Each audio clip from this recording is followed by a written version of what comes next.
นี่คือแปลงนาที่เราไขน้ำเข้ามาสูบจากสระข้างในที่เราได้ขุดไว้เมื่อปี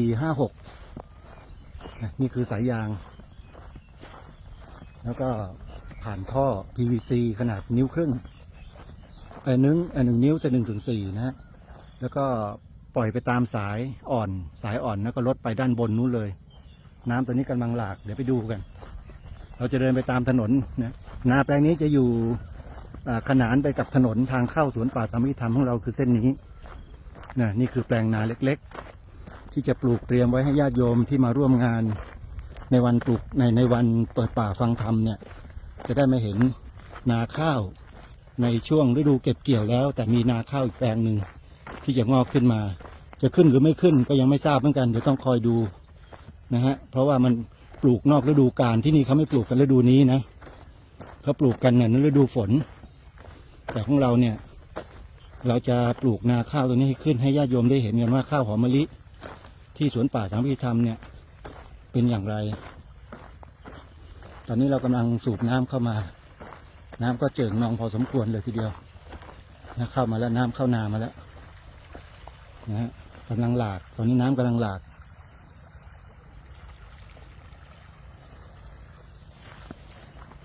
นานอกฤดูสวนป่าสามัคคีธรรมครับ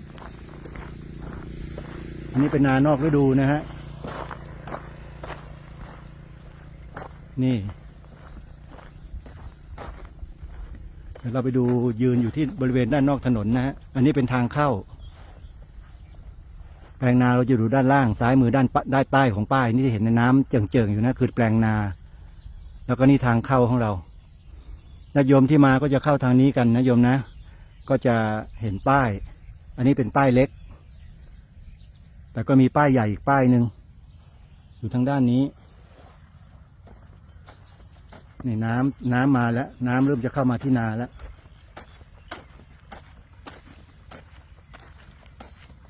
แปลงนานี้จะตีคู่ขนานไปกับถนนทางเข้าเลยแล้วนี่ก็เป็นเสาป้าย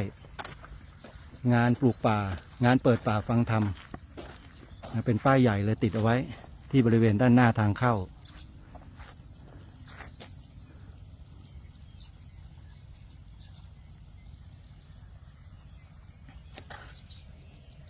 อันนี้เป็นถนนลาดยางเป็นทางหลวงชนบทหมายเลขสเสือรอเรือ4017ถ้าตรงไปทางนี้จะผ่านบ้านสามัคคีออกบ้านโนนกลางบ้านม่วงบ้านอาทึกแล้วก็ไปบ้านผือออกไปสีขอได้นะตรงนี้อันนี้ก็เป็นทางเข้าของเรามีต้นจามจุรีอยู่2 ต้นนะจามจุรี2 ต้นกำลังงามเลยอยู่ด้านนอกถนนทางเข้าของเรานี่ฮะเป็นจามจุรี2 ต้นแปลงนาเรากำลังขายน้ำเข้ามาอยู่ตอนนี้สูบน้ำจากบ่อบริเวณทางด้านนู้นเรามองเข้าไปไกลๆชายป่าตรงนู้นนะโยมเนี่ยบ่อสระน้ำเราจะอยู่ตรงชายป่าตรงนี้อันนี้ก็เป็นถนนที่มาจากตัวอำเภอจอมพระนะจะเข้ามาทางนี้3 กิโลกว่าก็ถึงแล้วอยู่ไม่ไกลตัวอำเภอเท่าไหร่